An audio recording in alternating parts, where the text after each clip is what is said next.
تمام طرح کی تعریفیں اللہ تعالیٰ کی، جس کی رحمتیں ہر چیز پر واسع ہے، سایہ فگن ہیں۔ میں گواہی دیتا ہوں کہ اللہ کے سوا کوئی معبود نہیں اور اس کا کوئی شریک و ساجی نہیں۔ وہی تنہا ساری کائنات کا حاکم، مالک، مربی اور پالنہار ہے۔ اور میں گواہی دیتا ہوں کہ بے شک نبی اکرم محمد عربی صلی اللہ علیہ وسلم اللہ کے بندے اور اس کے رسول ہیں۔ اللہ کا درود و سلام ہو آپ پر اور آپ کی آل و اولاد پر اور تمام اصحاب کرام پر اور ہر اس شخص پر جو قیامت تک اللہ کے رسول کی پیروی اچھی طرح سے کرتے رہیں گے۔ اس کے بعد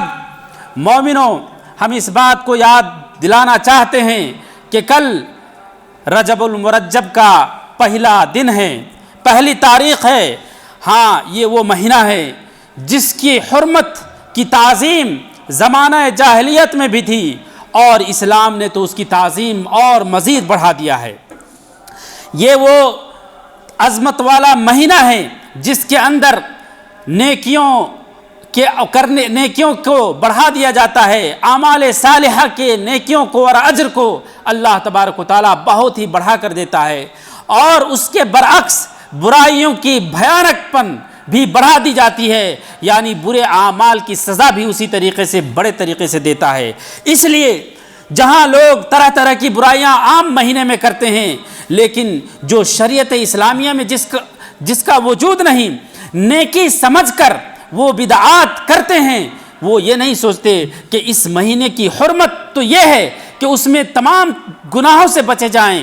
جائے کہ اس میں کوئی ایسے کام کو کیا جائے جو سنت رسول صلی اللہ علیہ وسلم کے مخالف ہو، اور مخالفت کی صورت میں یہ عام گناہوں سے بھی بڑھ کر گناہ ہو جاتا ہے، جس کی وجہ سے انسان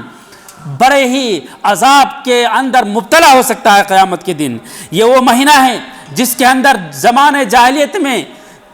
جہال اور کفار و مشرکین اس کی تعظیم کرتے تھے، یہاں تک کہ اپنے ہتھیاروں کو رکھ دیتے تھے، جنگ و جدال چھوڑ دیتے تھے، اس مہینے کی حرمت اور تقدس کا اعتراف کرتے ہوئے اور اس کی حرمت کو قبول کرتے ہوئے تمام دوسرے ایسے کام جو خون ریزی کے ہیں ان کو چھوڑ دیا کرتے تھے، اور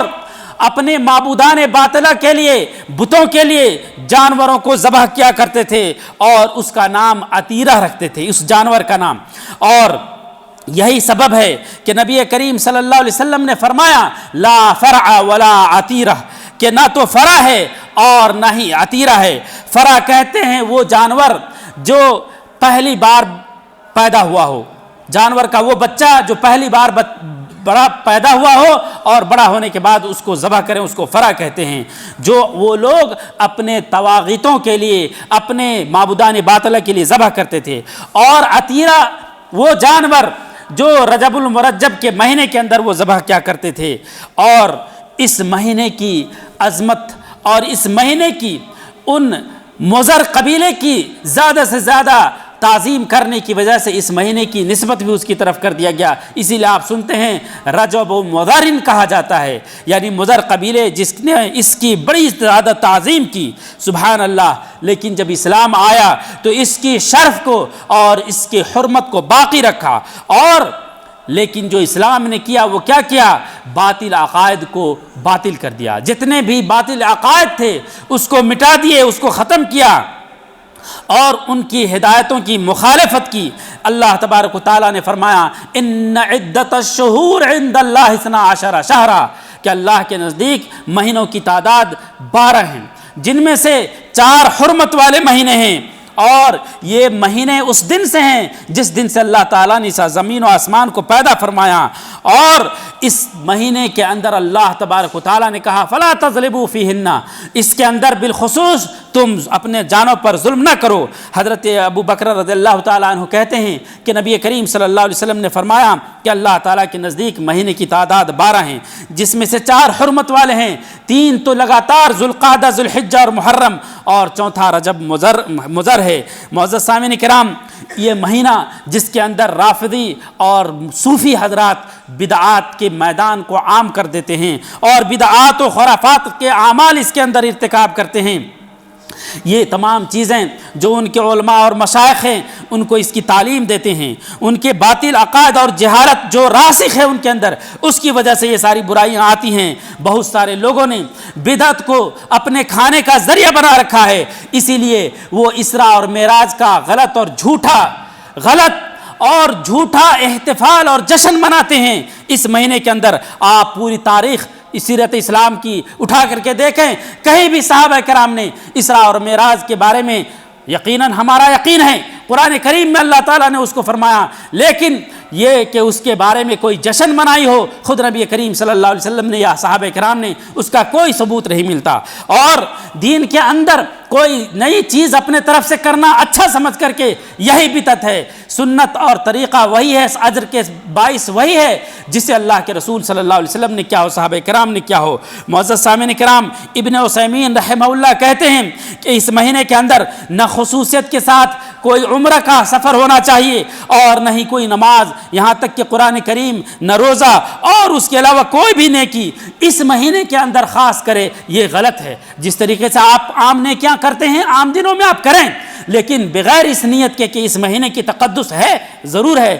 لیکن اس تقدس کی وجہ سے ہم کوئی عمل اس لیے کریں کیونکہ یہ رجب کا مہینہ ہے، یہ صحیح نہیں ہے۔ ہاں، آپ زیادہ سے زیادہ نیک اعمال کریں اور عام مہینے میں بھی کریں، اس میں بھی کریں۔ اس میں جو چیز کرنے والی ہے وہ کیا ہے؟ وہ یہ ہے کہ کسی بھی طرح کا ظلم نہ ہو، کسی بھی طرح کا گناہ نہ ہو، اور اللہ رب العالمین کے جو شعار ہیں اس کی آپ تقدس اور اس کو آپ بلند کریں اور بدعت سے بچیں، اتباع کریں۔ اللہ کے رسول صلی اللہ علیہ وسلم کے بارے میں قرآن کریم میں فرمایا، وما آتاکم الرسول فخذوہ وما نہاکم عنہ فانتہوا، جو اللہ کے رسول تمہیں دیں اسے لو اور جسے منع کریں اس سے رک جاؤ۔ اور اللہ کے رسول نے خود فرمایا، خیر الہدی ہدی رسول اللہ صلی اللہ علیہ وسلم، سب سے بہتر ہدایت اور رہنمائی اور راستہ وہ ہے جو رسول اللہ کا راستہ ہے، اور بدعت وہ ہے جو نئی چیزیں لائی جائے دین کے اندر جو گمراہی کی طرف لے جاتی ہے۔ معزز سامعین کرام،